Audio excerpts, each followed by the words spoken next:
പ്രശസ്തമായ കാസർഗോഡ് കൈത്തറി സാരി നിർമ്മാണം പ്രതിസന്ധി ഘട്ടത്തിലൂടെയാണ് കടന്നുപോകുന്നത്.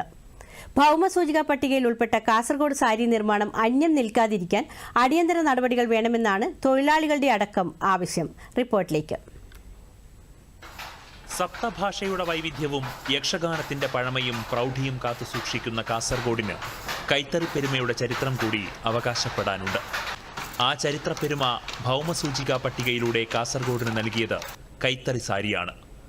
1938 രൂപം കൊണ്ട നെയ്ത്ത് സഹകരണ സംഘമാണ് കാസർഗോഡ് സാരിയുടെ ഉത്പാദകർ. മഞ്ചേശ്വരം മുതൽ ചന്ദ്രഗിരി വരെയുള്ള ശാലിയ സമുദായമായിരുന്നു ഇതിന് തുടക്കം കുറിച്ചത്. ശാലിയ സമുദായത്തിന്റെ കുലത്തൊഴിലായിരുന്നു നെയ്ത്ത്. ജില്ലയുടെ പല ഭാഗങ്ങളിലും ഇവർക്ക് നെയ്ത്ത് കേന്ദ്രങ്ങളുണ്ടായിരുന്നു. ഓരോ വീടുകളിലും വസ്ത്രം നെയ്യുന്നതിനുള്ള തറി സജീവമായിരുന്നു. സ്വന്തമായി തറി വാങ്ങാൻ ശേഷിയില്ലാത്തവർ സ്വകാര്യ കമ്പനികളുടെ നെയ്ത്തുശാലയിൽ ജോലിയെടുത്തു.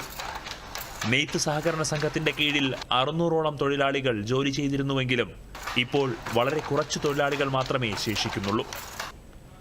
കാസർഗോഡ് സാരി നിർമ്മാണം പ്രതിസന്ധിയിലായപ്പോഴായിരുന്നു 2010 കേരള ഹാൻഡ്ലൂം ഡയറക്ടറേറ്റിന്റെ പ്രവർത്തന ഫലമായി കാസർഗോഡ് സാരി ഭൗമസൂചിക പട്ടികയിൽ ഇടം പിടിച്ചത്.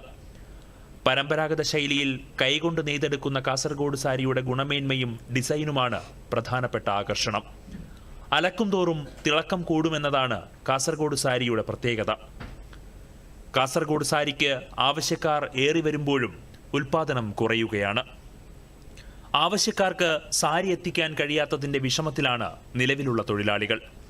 കാരണം വിദഗ്ധ തൊഴിലാളികളുടെ കുറവു തന്നെ. അസംസ്കൃത വസ്തുക്കളുടെ ലഭ്യതക്കുറവും വിലക്കയറ്റവും ഉൽപാദനത്തെ ബാധിക്കുന്നു.